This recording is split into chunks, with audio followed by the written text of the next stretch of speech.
Mi madre solía decir, las cosas tapadas no se curan bien. Y eso tenía que ver como que cuando en el patio del recreo del colegio yo me lastimaba una rodilla o me raspaba, inmediatamente iba a enfermería y pedía una curita, un apósito. Y cuando venía, lo primero que mamá hacía era sacar la curita. Ponía alcohol y decía, dejala al aire libre. No, al aire libre no. Sí, porque nada de lo que está tapado se cura bien. Así le titulé a este mensaje.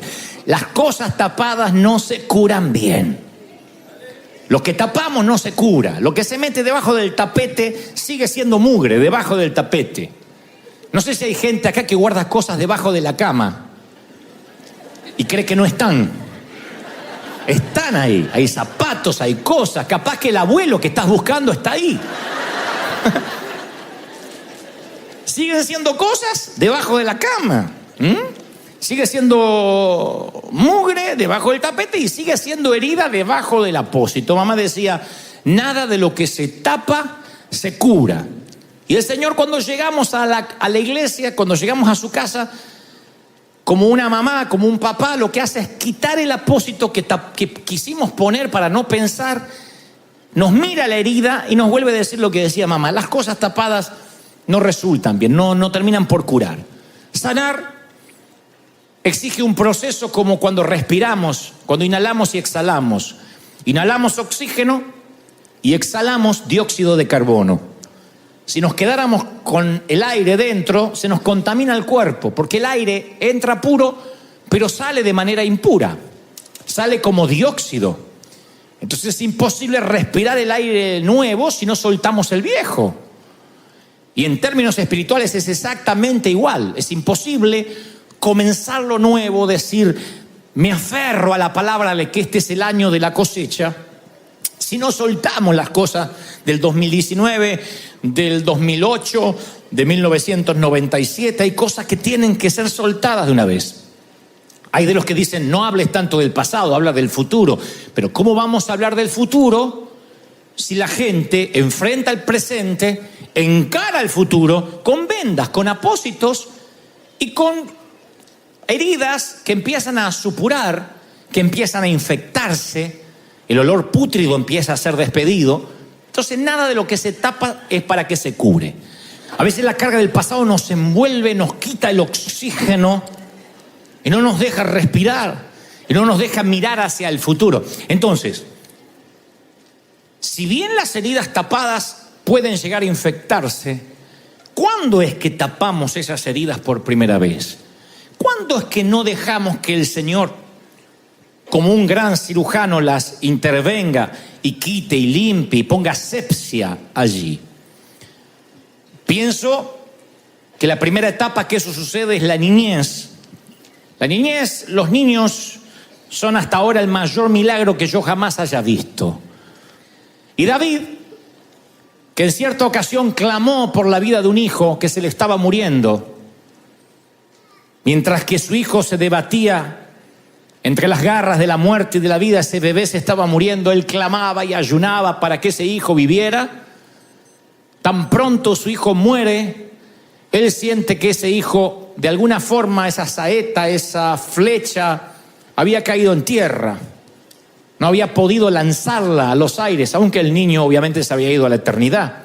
Y él escribe con mucho dolor, he aquí, herencia de Jehová son los hijos, Salmo 127:3. Cosa de estima el fruto del vientre, pero son como flechas, como saetas en manos del valiente. ¿Por qué David compararía a los hijos con flechas? Tal vez porque se deba al potencial que ellos tienen y que nosotros como padres los podemos lanzar, los podemos guiar. No podemos decirnos dónde ir, pero podemos guiarlos, darles el primer impulso. Somos responsables de tensar el arco que acelere sus logros, que acelere su bienestar emocional. Los ponemos allí y lanzamos a los hijos. Y hay aquí gente que les tensaron el arco de alguna forma. Les dijeron, vamos para allá. Ve a ese país que te va a ir mejor. Estudia, prepárate. Tus tutores, tu tía, quien te haya criado. Pero eso no es lo que nos compete a hoy, sino que yo quiero hablar de las flechas rotas. Aquellas flechas que se rompieron y las taparon con una curita. Las flechas que algunas se rompieron en la aljaba. O aquellos que fueron tensados y lanzados a la calle, a tener que abrirse camino a duras penas en la vida, en el sexo, contra los abusos. Esas son las flechas partidas, los hombres y mujeres de hoy que empezaron la vida adulta con heridas de cuando eran niños.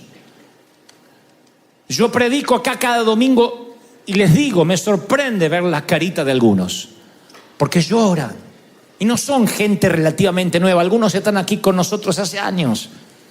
Y yo los veo llorar, y uno podría pensar, bueno, es muy sensible, le tocó el mensaje y todo eso es verdad, pero siempre me pregunto cuánto dolor, cuántas lágrimas todavía tienen que salir de sus ojos para erosionar tanto dolor. ¿Hasta cuándo va a drenar la herida? ¿Hasta cuándo Dios va a terminar de hacer la sanidad? ¿Será que Dios se tarda? No, Dios no se tarda. Dios puede hacer las cosas en una noche, en una hora. Lo que pasa es que nosotros nos resistimos a dejar la herida abierta. Y si no muestras la herida, no permites que haya asepsia, no permites que haya oxigenación, desinfección.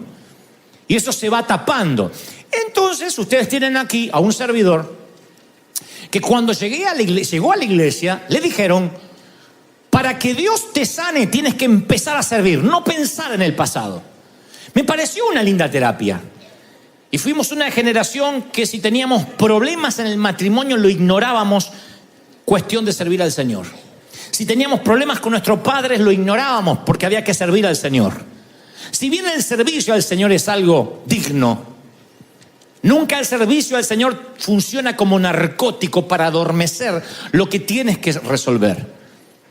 Porque tarde o temprano la herida se va a cobrar una víctima. Marta, afanada estás, le dice el Señor a Marta cuando ve que la preocupación que tenía la hermana de Lázaro era que los vasos estén limpios, que el centro de mesa estuviese en su lugar, que la pizza no se le pasara. María dijo al cuerno con el centro de mesa y la pizza. ¿Cuántas veces voy a tener a Jesús en casa? Y se le tiró a los pies. Y Marta dice, esta vaga, ¿qué hace? Tirada a los pies del Señor. Sin embargo, el Señor dice que lo que hace María es lo que debería estar haciendo Marta.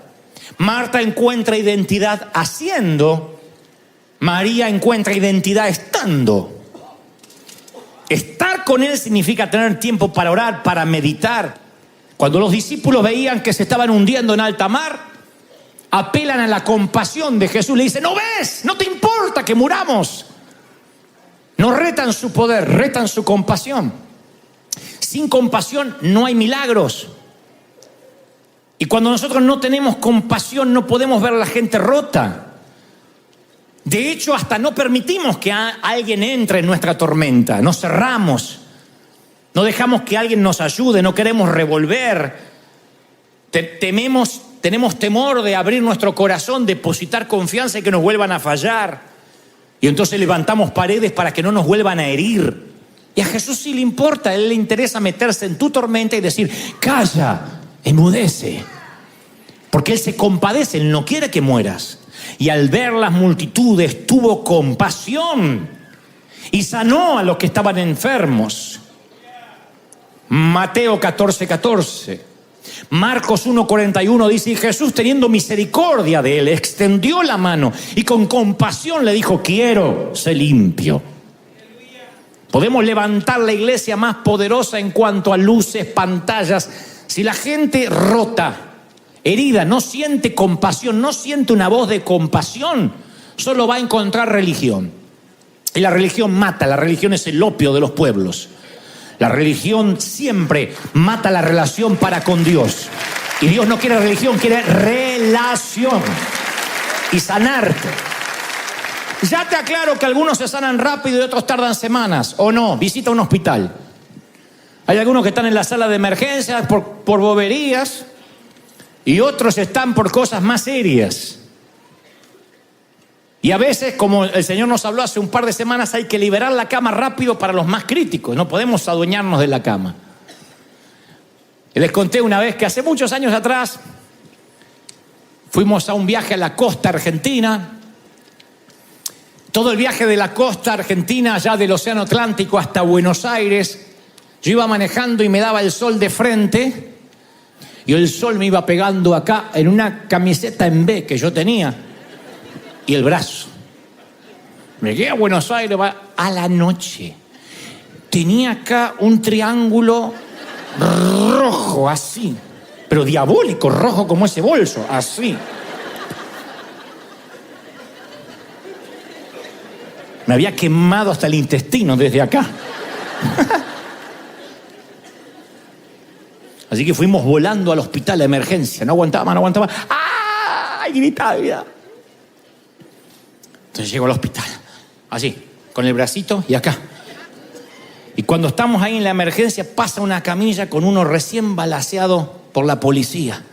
Venía con los intestinos así. ¡Ay! Pasaba con los intestinos. Y digo, ¿qué pasó? Y dice, no, es un delincuente, estaba asaltando, lo agarró la policía, lo tiroteó y vino para acá. Venía hasta esposado a la camilla. Venía otro así, ¡ah! ¿Qué le pasó? Le había explotado no sé qué en la mano y traía en hielo parte de la mano. Y dice, ¿y usted qué le pasa? Yo tengo un triangulito de la...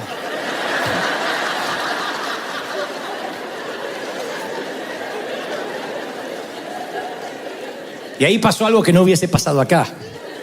Salió un médico argentino y dice, a ver, tomatito.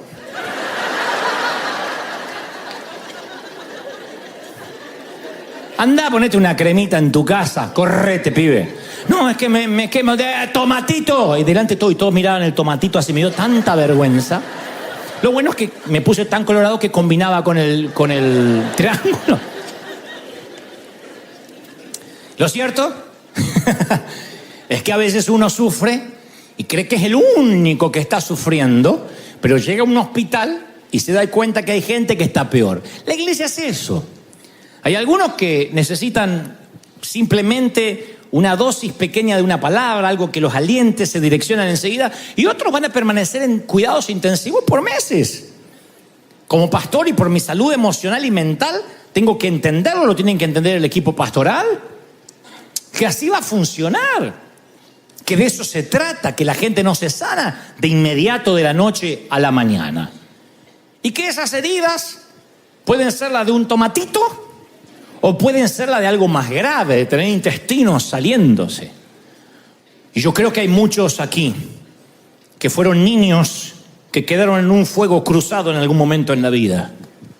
Quedaron en el fuego cruzado cuando eran adolescentes, de familias disfuncionales de violencia de género.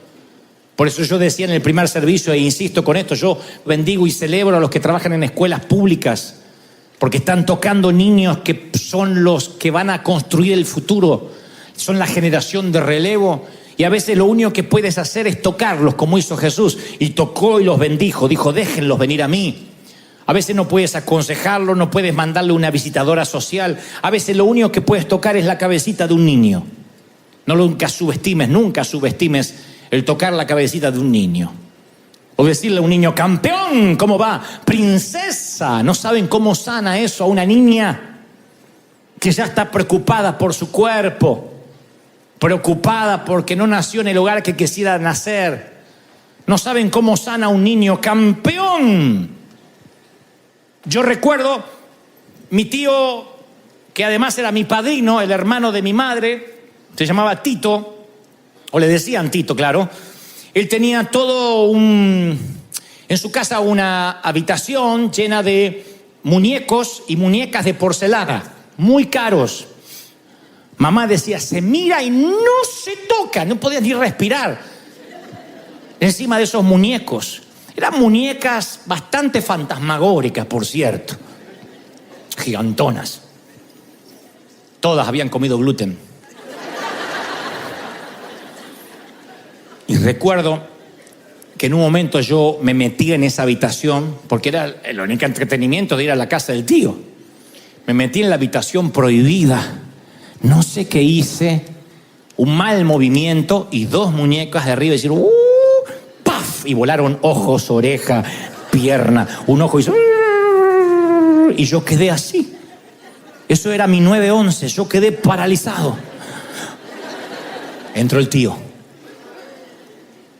En silencio, levantó, juntó los ojos, la oreja, la pierna, puso las dos muñecas rotas en su lugar y me dio un abrazo. Yo me sentí amado. Y luego me hizo así en la cabeza, cuando era la época donde no importaba que me despeinara. Y me hizo así.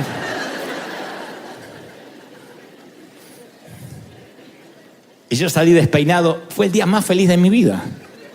Mamá no supe por qué yo volví con una sonrisa así. Es que había roto 2 muñecos. Y mi tío me seguía amando. Nunca olvidé esa sensación. Por eso digo, el tocar a un niño, el bendecirlo, el decirle, hola, ¿cómo estás? Tú no sabes lo que es necesitar cariño. Yo me enamoraba de las maestras porque me decían, oh, ¿cómo va la rodilla? Y me soplaba la rodilla. Digo, algo le pasa conmigo, si no, no me estaría soplando la rodilla. Está bien, tenemos diferencia de edad. Tiene 65 y yo 6. Pero yo sentía que le importaba. Porque de alguna manera era una flecha rota. Me había quebrado en la aljaba. Porque cuando necesité el abrazo de mi mamá no podía por el cáncer. Entonces ya en la aljaba yo ya estaba quebrado. Y después, cuando me tensaron en el arco, yo sabía que no iba a poder llegar muy lejos a menos que la intervención divina estuviese allí. Y el Señor empezó a tratar con esas heridas. Si no, yo no estaría hoy inspirándote. No estaría hoy transmitiéndote lo que Dios me dijo que te transmita. Tú no puedes pedirle a un león herido que se ponga a saltar. Ningún animal herido va a jugar. Así tampoco le puedes pedir a una congregación que dé gritos de júbilo, que cante, que toque el shofar, que se ponga a danzar, porque si sufre es infeliz. Y las personas que sufren no tienen felicidad. Y ha llegado el momento de permitir que la gente que sufre encuentre un lugar. Y a veces no necesita consejos, pero siempre nos ponemos a aconsejar y a señalar. Y cuando uno señala y cuando uno aconseja, siempre hay alguien que está lastimado y dice, a mí de esos consejos ya me dieron un montón, no me recomienden un libro. Yo quiero que me den un abrazo, yo quiero que me amen. Mi tío no me dijo cómo comportarme con los muñecos, que no entre más, no me dio una reprimenda, me abrazó. Y te puedo asegurar que nunca más volví a romper uno de sus muñecos. Su amor me enseñó más que un castigo. Nunca más. Nunca me atreví a preguntarle qué había hecho con esos 2 muñecos tan caros. Pero yo supe que ese tipo sí me amaba. Ese tío realmente es mi padrino. Es un hombre que me ama de verdad. Y no por los regalos que me hacía para Navidad, sino porque cuando la fregué fea, me dio un abrazo. Eso es lo que River intenta hacer, darte un abrazo. No celebrar el pecado, no hacer apología que no cambies de vida, simplemente decirte, te entendemos, te comprendemos, no queremos que nadie se pierda. Soy tu pastor, estamos juntos en esto y vivos o muertos vamos a llegar a casa, vamos a llegar al puerto. ¿Sí o no? Te acostarás y no habrá quien te espante. ¡Qué lindo! Yo decía hoy el chiste de que a lo mejor te espanta el cónyuge. No, pero el peor espanto viene de tu propio interior. ¿Cómo escapas de ti mismo? ¿Cómo uno escapa de uno? A veces hay fantasmas que no te dejan descansar. Entonces nunca tienes la sensación de gozo, de paz interior. Dios te ama tanto que se preocupa por tu descanso. En paz te acostarás, así dormirás. ¡Qué lindo! Te haré descansar en delicados pastos. Dios es el único que se ocupa de tu descanso. Porque Dios junta las flechas rotas. Dios sabe dónde nacemos. Y cuando Él ve que fuimos criados en una aljaba de gente mezquina, de gente ruda, Él las levanta, esas flechas, y de alguna forma hace que alcancen su rumbo. Y cuando uno entiende que necesita ser curado, que a veces los problemas con los que lidiamos están arraigados en el pasado, uno sabe que la palabra de Dios, como dice la Escritura en Hebreos, es la misma ayer, hoy y por los siglos. O sea, que te puede dar una palabra hoy para sanar el pasado. ¿Lo crees o no? Dios te puede sanar hoy. Perdonar, sanarte es romper la valla entre el pasado y el presente. Tienes que perdonar y tienes que perdonarte. Porque hay gente que dice, yo arruiné la relación, yo rompí los muñecos, sí. Pero el amor supera cualquier error. Supera cualquier error. Parece que yo tenía serios problemas para entender eso. Porque mira, yo le puedo decir a una muchacha, a una jovencita, que tuvo un padre muy riguroso, un padre que la castigaba, o lo que es peor, que la abusaba. Imagina la identidad de una niña que para sentirse amada siente que está bien que se deje toquetear para ganarse el respeto de papá, que encima le dice shh. Se llena de silencios, de abusos, y esa niña así es como se relacionó con su papá o con el esposo de la mamá o de alguien muy cercano a ella. Ella dice, para que me quieran tengo que dejar que hagan tal cosa, que no las entiendo bien, pero tengo que dejar, y ya me dijo que esto queda entre nosotros. Esa mujer crece, para cuando se da cuenta que le robaron la inocencia, ya es una adulta.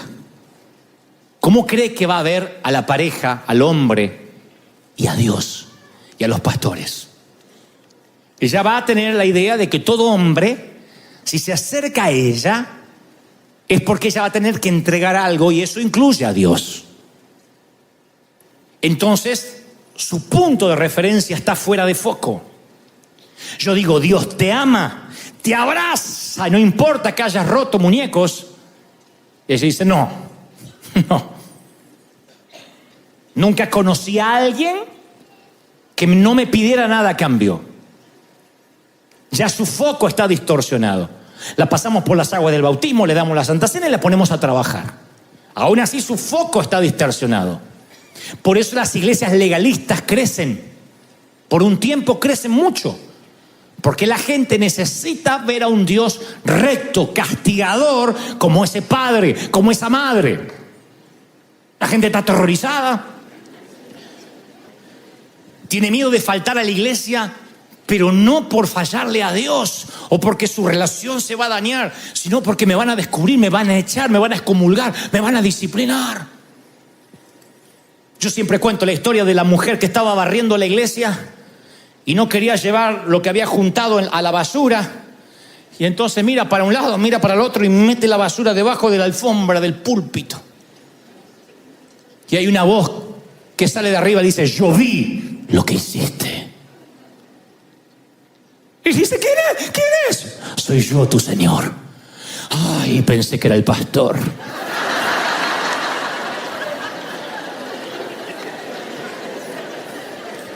Y a veces el temor a fallar al ritual, a la religión, es más grande que el estar fallándole a Dios. A veces no te importa fallarle al dueño de los muñecos, sino que no te descubra mamá. Entonces tu foco está cambiado. Entonces yo te digo, Dios te ama, y la muchacha dice, no, perdóneme, pero yo no creo que Dios me ama sin que me pida nada. Él tiene un estricto código ético. Es una mujer o un hombre que va a mirar a Dios desde el sufrimiento. Yo era así, no fui abusado, pero yo entendí que para ganarme la aprobación de Dios, yo tenía que hacer un poco más. El amor de Dios hacia mí estaba un poquito más allá de mi próximo diezmo, un poquito más allá de mi próximo servicio, de mi próximo mensaje, de mi próxima entrega, y era algo que nunca se terminaba. Y cuando yo creía que estaba llevando a la barda, cuando estaba llegando al estándar de que Dios me iba a amar, la barda subía más. Ahora me decían, para agradarle a Dios tienes que cumplir esto y tienes que hacer lo otro. Nunca lograba agradarle a Dios. Es que lo que Dios sabía eso. Y Él tenía que reprogramar mi mente. La Biblia dice, transformaos por medio de la renovación de la mente. Usa la palabra metamorfosis. Dios tenía que transformar mi mente. Para eso tenía que sanar mis heridas. ¿Cómo creen que lo hizo? Te diré cómo lo hizo. Había muchos profetas por Argentina pululando las iglesias. Estaba muy de moda. Venían profetas invitados, esos profetas que denunciaban. Eran bravos porque decían, tú no estás orando, y a ti que estás mirando la aquella y el otro. Era una cosa, pero a la gente le gustaba. Esos profetas que venían, dicen, no me voy a callar y voy a decir lo que Dios me pasen al altar. Y pasabas con miedo, porque decía, aunque sea la última vez que me congregué, pasabas al frente. Profeta que venía, por lo menos estoy hablando de una docena. Hablaban a uno, le decían fecha, lugar al otro, y a mí me decía, hey, flaquito, ay, cómo te ama el Señor. Te ama. El que ve de lejos esa historia dice, claro, a este le dice que lo ama porque es especial, porque es más puro. No, era el más sinvergüenza. En un campamento.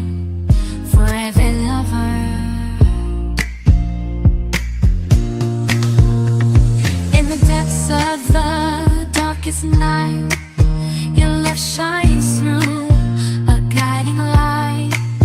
With every heartbeat I feel your grace. In your warm embrace I find my place. Darling, don't cry, don't shed a tear, for I'll be your fortress, I'll always be near. Though storms may rage and oceans may roar, I'll stand by your side forevermore. Through the trials and the tests we face, our love will endure, it cannot be erased. So dry your eyes, my love, and take my hand. Together we'll conquer. Una vez un pastor predicó las 5 abominaciones contra Dios. Las 5 abominaciones por las cuales perderás la salvación. De las 5 ya había probado 4 yo. No le voy a decir cuál porque no le importa a nadie. Y sin embargo el Señor me decía, ¿cómo te ama el Señor? Y empezaba a sanar. Me dejaba expuesto. Yo decía, ¿de verdad? ¿De verdad? Una y otra vez, ¿cómo te ama el Señor? Yo fui alguien que me costó entender eso. Me costó porque yo era una flecha rota. No tensaron mi arco lo que debieron tensarlo. O a lo mejor mamá en su vano intento de tensarlo le faltó el brazo fuerte de papá.